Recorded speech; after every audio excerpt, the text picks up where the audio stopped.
From the Lever's reader-supported newsroom, this is Lever Time. I'm David Sirota. We may be in an age of partisan polarization, but most Americans still agree on one thing: money corrupts the political process. 15 years ago, the Supreme Court issued its decision in Citizens United, the landmark case that allows corporations and billionaires to overrun our political system with cold, hard cash. American democracy has been tilted in favor of the rich ever since that decision. Most Americans would like to overturn Citizens United, according to polls, and there have been many attempts.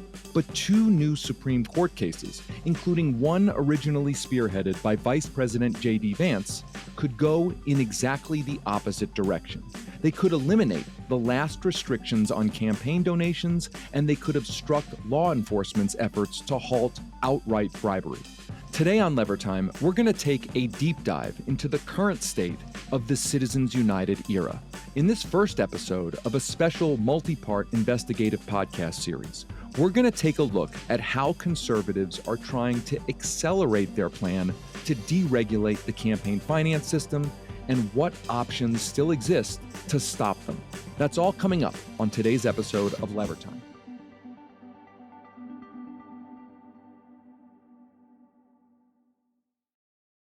The White House border czar Tom Homan was recorded on an FBI surveillance tape in September 2024, accepting $50,000 in cash. That's ABC News anchor George Stephanopoulos a few days ago, interviewing Vice President JD Vance. Did he keep that money or give it back?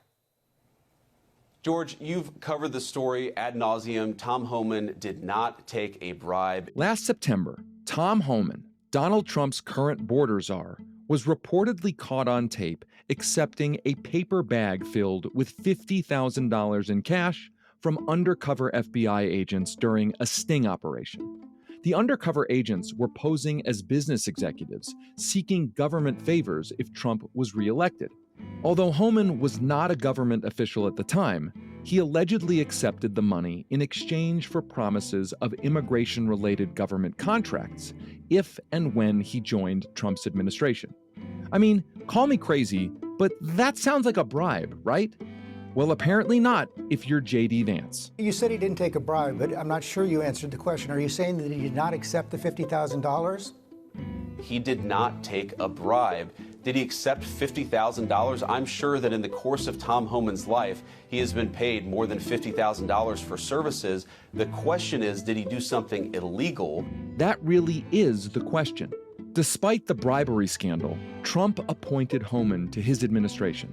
And soon after, the Justice Department closed its investigation. And as ABC's George Stephanopoulos implied with his questions, some sources believe Homan may have kept the money. So what on earth is going on here? Is bribery now legal? This week, The Lever published its first book. It's called Master Plan: The Hidden Plot to Legalize Corruption in America. Adapted from The Lever's award-winning podcast series of the same name, Master Plan the book tells the story of how we reached this strange point in history, where the Vice President of the United States is now defending someone who reportedly accepted cash in exchange for the promise of government favors. The book reveals for the first time ever the secret plot to legalize corruption in America. It's a story that maybe you think you know, but trust me, you do not know it because the details were all kept secret until now. The book takes you on a 50-year journey following secretive groups of business executives and conservative politicians as they execute a master plan to deregulate the campaign finance system, weaken anti-bribery laws, and defend what they call the free enterprise system in America. We show how these master planners have spent decades infiltrating our media, our schools, our elections, and our judicial system. The book also tells the story of a few key Supreme Court rulings that were key to the entire master plan. Starting in the 1970s, the High Court enshrined a radical fringe theory that money is a form of constitutionally protected free speech. Later, the court granted free speech rights to corporations. And then, in 2010, came the most consequential case of them all. Citizens United. Citizens United. Citizens United. Citizens United. Citizens United. Citizens United was the worst court decision in modern American history.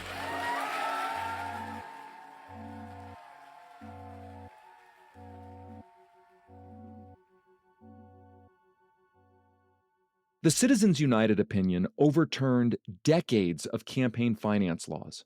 The Supreme Court's decision built upon the precedents of those previous cases that were engineered by the master plan.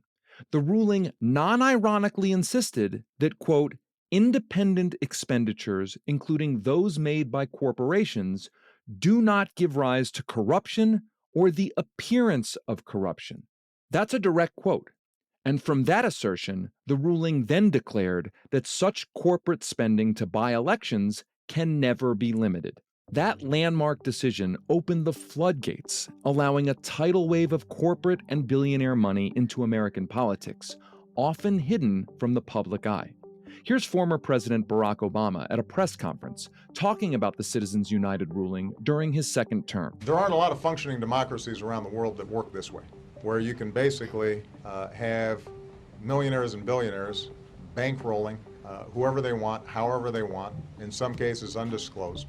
And what it means is ordinary Americans are shut out of the process. In the years since the 2010 Citizens United decision, there's been a 28-fold increase in election spending. This 2024 election cycle is predicted to be the most expensive in history. The Kamala Harris campaign said it raised almost $1 billion in the build-up to the election. The sums are staggering. $118 million and counting that Musk has contributed to a Trump-allied group. Where did it all come from? And where did it go?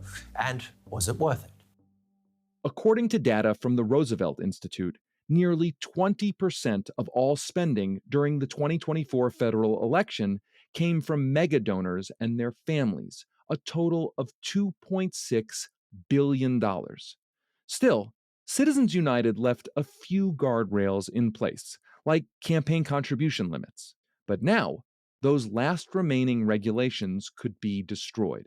In the coming months, the Supreme Court is scheduled to hear arguments in a lawsuit originally filed by future Vice President JD Vance and his fellow Republicans in Congress.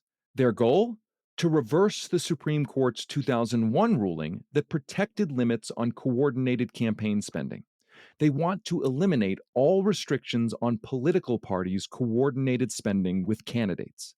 If those restrictions are killed off, party committees could become pass-through conduits, allowing big donors to avoid current campaign finance limits and deliver much bigger cash contributions to lawmakers who can then reward them with government favors. This new lawsuit is part of a larger strategy to try to chip away at the remaining regulations limiting big money in politics. To support this JD Vance case, the master planners have conjured a legal fiction.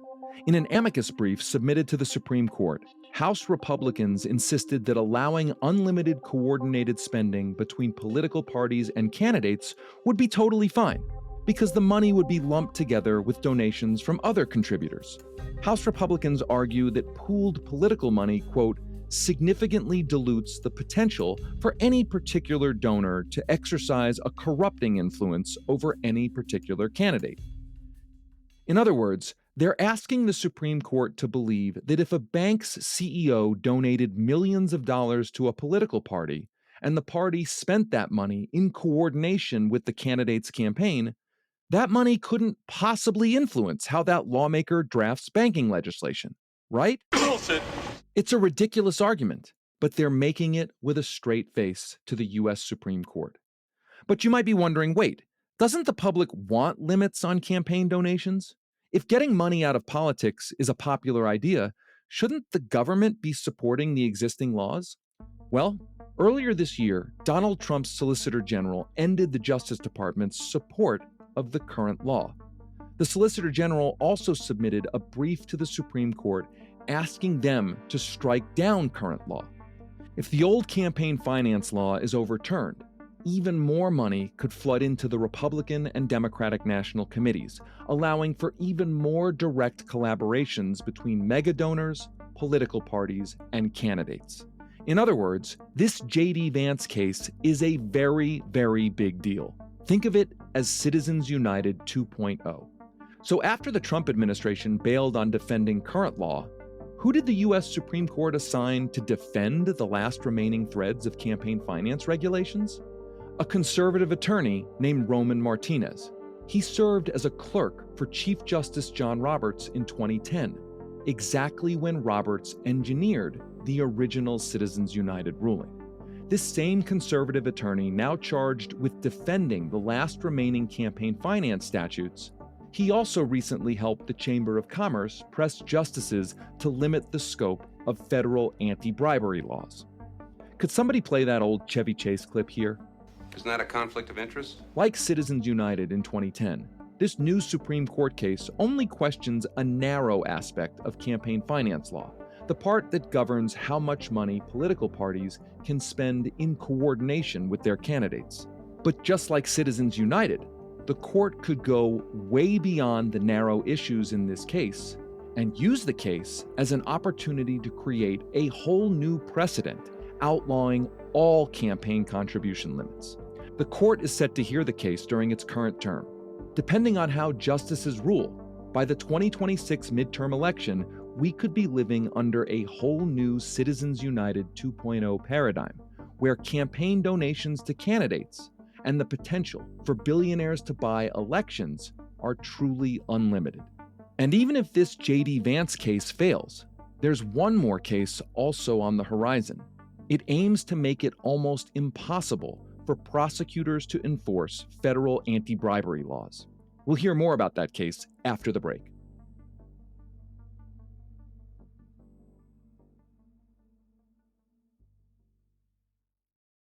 Welcome back to Lever Time. While the Republican Party pushes the Supreme Court to overturn campaign finance laws and kill campaign contribution limits, the court is also being petitioned to hear a separate case taking aim at federal anti-bribery laws. Former Cincinnati City Council member P.G. Sittenfeld has just been sentenced to 16 months in prison. P.G. Sittenfeld was arrested after an FBI sting caught him accepting $20,000 of campaign contributions as he supported a local development project that donors wanted. Sittenfeld, of course, was found guilty on federal charges of bribery and attempted extortion. Sittenfeld was a rising Democratic political star before all this unfolded. He went from being the favorite in Cincinnati's mayoral race to being a convicted felon. He was convicted for taking what prosecutors called a bribe, and he paid the price. The system worked, right? Well, not exactly. Sittenfeld was then pardoned by President Donald Trump, and Sittenfeld is now appealing his conviction. By his own admission, he's the first person ever to appeal a case after he's been pardoned. And he's teaming up with a Trump-connected law firm. He's being represented by Trump's former Solicitor General, and he has the support of an army of former elected officials. Clearly, this case is less about one shady municipal deal in Cincinnati and more about eliciting a whole new Supreme Court precedent, making it even harder to prosecute public corruption cases. If Sittenfeld's appeal is approved by the Supreme Court, it would join a decade-long string of decisions overturning bribery convictions. That includes cases involving former Virginia Governor Bob McDonnell, aides to then New Jersey Governor Chris Christie, associates of New York Governor Andrew Cuomo, and a former mayor of Portage, Indiana.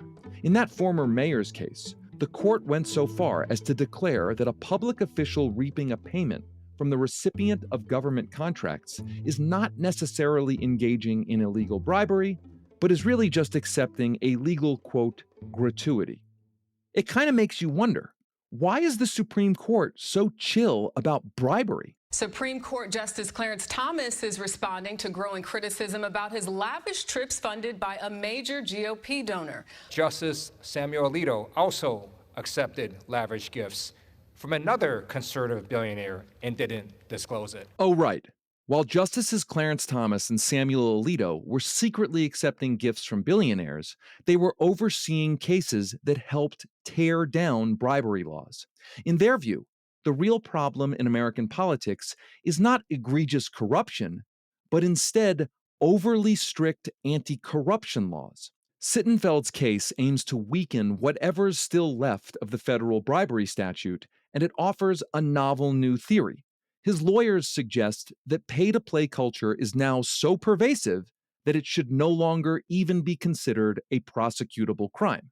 Perhaps you remember this. Last month, Donald Trump summoned a who's who of top lobbyists and executives from the oil and gas industry to the upscale La Quinta/bribery palace he calls Mar-a-Lago, and proceeded to solicit $1 billion from the fossil fuel companies to get him elected, as multiple outlets have now reported. That specific incident was cited in Sittenfeld's Supreme Court petition as proof that pay-to-play corruption is not a problem. It's just a regular part of doing political business. The petition complains that in the Trump oil donor situation, quote, a prosecutor could doubtless present this meeting alone as at least ambiguous evidence of a quid pro quo. Therefore, if Sittenfeld's conviction is allowed to stand, the petition argues that politicians would be, quote, open to prosecution if they say anything during these often informal, unscripted conversations that can be read to even hint at a possible quid pro quo. In the past, the Supreme Court may have evaluated the merits of these two cases and issued narrow rulings honoring past precedents. But in the era of the Roberts Court, judicial respect for past precedent has often been completely ignored on campaign finance matters.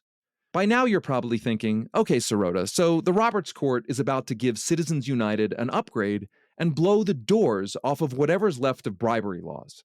Is there anything we can do to stop this political disaster? To find a path out of our current nightmare, let's zoom out a bit and take a look at the backers of the original Citizens United case.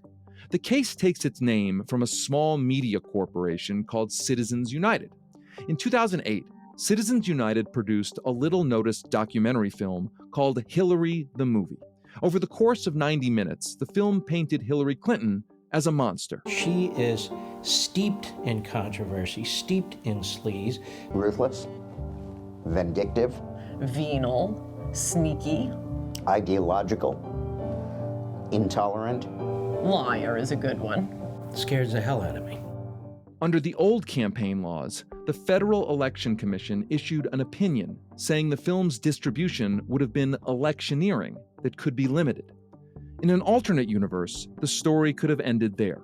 But instead, Citizens United went to court challenging the Federal Election Commission's opinion.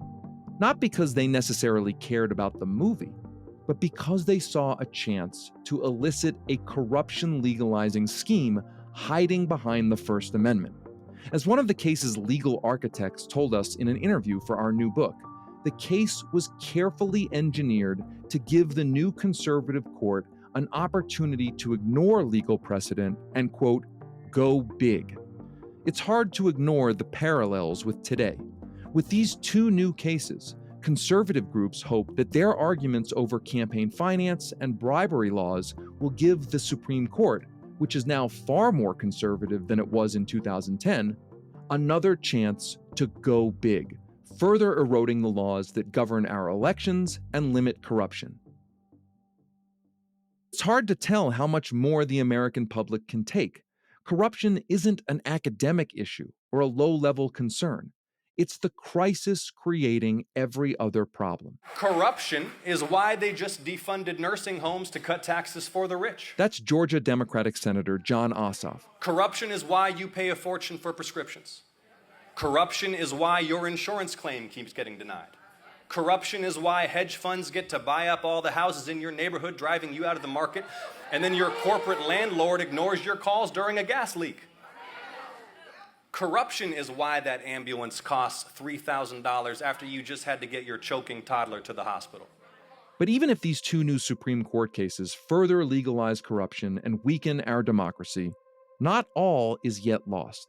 In the weeks ahead, right here on Lever Time, we're going to take a deeper look at some of the potential changes that could defeat Citizens United 2.0 and pull this country out of its nosedive. We're going to tell you about a proposed amendment to the Constitution. Today, I'm joining my colleagues to reintroduce my constitutional amendment to overturn Citizens United to affirm what should be obvious, that our democracy is not for sale. We're going to take you to the state that's taking matters into its own hands. Montana is undoing Citizens United, and your state can too. And we're going to look at a new vision for campaign finance that could put a cap on the influence of oligarchs once and for all. More than 100 candidates from across the state and political spectrum have already signed up for New York State's new public campaign finance program. Thanks to you, we've raised the maximum amount of money we can spend in this race. But first, we're heading to Silicon Valley, where we're going to meet the billionaires who bought the 2024 election, and we're going to learn how they did it. The money gets passed around like a virtual matryoshka of interlocking dark money groups. Crypto money made some people very, very wealthy, so they had a lot of money to burn. I'm thrilled to become the first American president ever to address a Bitcoin event anywhere in the world. That's all coming up on the next episode of Lever Time. Thanks for listening to another episode of Lever Time. Check out our brand new book, Master Plan, The Hidden Plot to Legalize Corruption in America. You think you know the story of corruption, but trust me, you don't know the half of it. It's been secret until now. Get the book by using the link in our show notes or going to levernews.com/book. Lever Time is a production of The Lever. This episode was produced by me, David Sirota, and Natalie Bettendorf. It was edited and mixed by Ron Doyle. Our theme music is by Nick Campbell. You can subscribe to Lever Time on Apple Podcasts, Spotify, iHeartRadio, the PRX mobile app, or wherever you get your podcasts. For ad-free episodes, exclusive bonus content, and access to The Lever's entire archive of investigative journalism, please consider becoming a premium subscriber. Head over to levernews.com to learn more about becoming a paid subscriber or click the link in this episode's show notes. I'm David Sirota. We'll be back next week with a new episode of Lever Time.